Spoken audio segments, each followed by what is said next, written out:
Announcement by Vladimir Putin was made in the early hours, around 5 a.m. local time. What response can we expect in terms of from our own government? They have spoken of sanctions and those increasing over time, but now this is obviously rising to a different level this morning. Oh yeah, deeply troubling, disturbing developments there in Ukraine that will have very deep impacts on international stability and security, including in our area here in the Pacific. Scott Morrison was in a meeting of the senior economic ministers this afternoon. The Budget Economic Review Committee setting up the budget for later next month when this news broke, and he's about to have, I'm told, a comprehensive briefing from Australia's intelligence chiefs on developments in Ukraine. We're also getting messages in from our embassies in Washington, from Arthur Sinodinos, our ambassador there, being relayed through from the White House, and from our ambassadorial presences in Poland and Romania next to the Ukraine.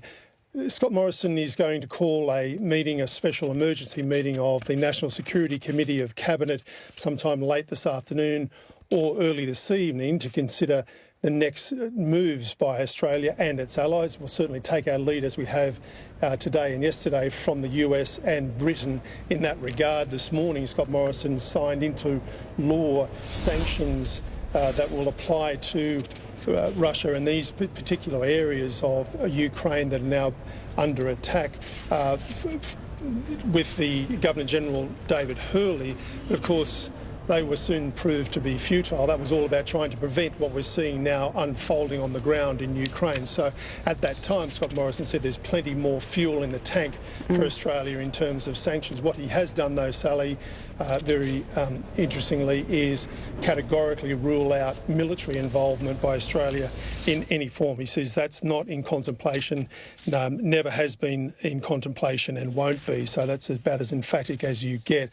What Australia will do, though, is add its voice to international condemnation of these actions by Vladimir Putin, and to join with the US, the UK and our other allies in Europe and across the world in responding to it, and certainly reaching out to China for some strong words of condemnation there too, which would help. I think also there is a realism about the limitations of sanctions, Riles. Will they be effective enough to stop Putin at this stage, and what will come next? Let's go back to Jeff Parry, who is on the ground there. Jeff, there has obviously been a shift with locals on the ground, and now things are intensifying. Can you give us some kind of feedback about how things are at the moment there this morning?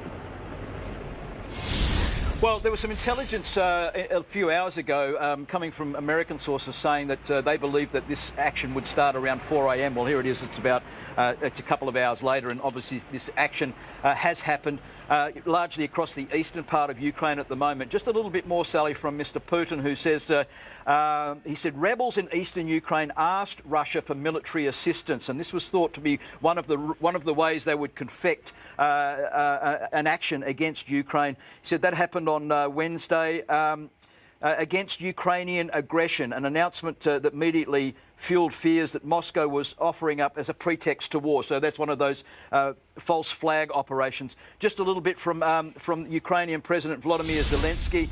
He says, if we come under attack, well, we have, or they have, if we face an attempt to take away our country, our freedom, our lives and lives of our children, we will defend ourselves. When you attack, you will see our faces, not our backs.